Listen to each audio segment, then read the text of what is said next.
জাতীয় উলামা মাশায়েখ আইম্মা পরিষদ ও হেফাজতে ইসলাম বাংলাদেশের টাঙ্গাইল এবং কালিহাতী শাখার বাধার মুখে শেষ পর্যন্ত টাঙ্গাইলে যাননি চিত্রনায়িকা পরীমণি। সেখানে 25 জানুয়ারি বিকেল 3টায় কসমেটিক পণ্যের দোকান হারলান স্টোরের শোরুমের উদ্বোধনী অনুষ্ঠানে উপস্থিত থাকার কথা ছিল পরীমণির। এই ঘটনার পর অন্য এক মামলায় পরীমণির বিরুদ্ধে গ্রেফতারি পরোয়ানা জারি করেছেন ঢাকার চিফ জুডিশিয়াল ম্যাজিস্ট্রেট আদালত। গত কয়েকদিন ধরেই টাঙ্গাইলে ওই শোরুম উদ্বোধনের খবর ফেসবুকে প্রচার করছিলেন পরীমণি। জানিয়েছিলেন তিনি এদিন নিজে উপস্থিত থেকে এলেঙ্গা বাস স্ট্যান্ডের টিন মার্কেট শোরুমের উদ্বোধন করবেন। সংবাদ মাধ্যমকে খবরটি নিশ্চিত করেছেন প্রতিষ্ঠানের স্বত্বাধিকারী মীর মাসুদ রানা। হারলান স্টোর এলেঙ্গার স্বত্বাধিকারী মীর মাসুদ রানা জানান, 25 জানুয়ারি চিত্রনায়িকা পরীমণির শোরুম উদ্বোধনের কথা ছিল, এজন্য প্রশাসনের অনুমতিও নেওয়া হয়েছিল। মীর মাসুদ বলেন, কয়েকদিন ধরে প্রচারণা চালানো হচ্ছিল। গত বৃহস্পতিবার রাতে শরীফুল ইসলাম নামক একজন প্রথমে ফোন করে জানান তারা পরীমণিকে এনে অনুষ্ঠান করতে দেবেন না। শুক্রবার ফজরের নামাজের পর ফোন করেন মুফতি সুলাইমান, মুফতি সুরুজ্জামান সহ 30 থেকে 40 জন ফোন দিয়ে পরীমণিকে আসতে দেওয়া হবে না বলে হুমকি দেন।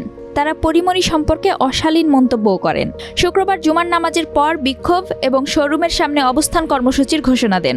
পরে বাধ্য হয়ে অনুষ্ঠান স্থগিতের সিদ্ধান্ত নেই। তারপরও 25 জানুয়ারি শনিবার অনেক মানুষ এসেছিলেন পরীমণিকে দেখতে। পরীমণির টাঙ্গাইল যাওয়াকে ঘিরে গত 24 জানুয়ারি হেফাজতে ইসলাম বাংলাদেশ টাঙ্গাইল জেলা শাখার যুব বিষয়ক সম্পাদক ও জাতীয় উলামা মাশায়েখ আইম্মা পরিষদ কালিহাতী উপজেলার সভাপতি মুফতি সুলাইমান হাবিব তার ফেসবুকে একটি পোস্ট দেন।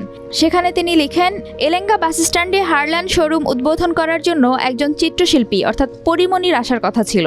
এ বিষয়ে ধর্মপ্রাণ মানুষের মধ্যে ব্যাপক নেতিবাচক আলোচনা হওয়ায় স্থানীয় ইমাম, আলেম ওলামা ও ধর্মপ্রাণ কিছু ভাই গত রাতে অর্থাৎ বৃহস্পতিবার আমার সঙ্গে সাক্ষাৎ করে বিষয়টি অবহিত করেন।